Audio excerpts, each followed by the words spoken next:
Bakit nga ba maraming malungkot tuwing Pasko?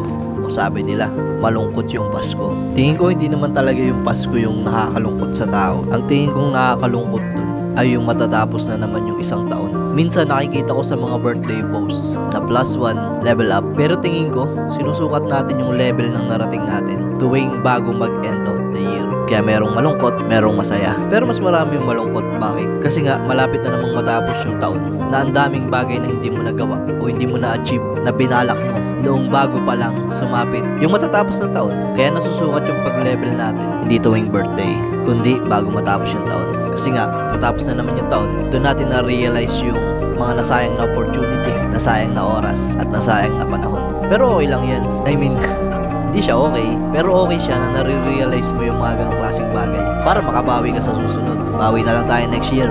And Happy New Year! Bawi tayo ngayong 2025. Alright!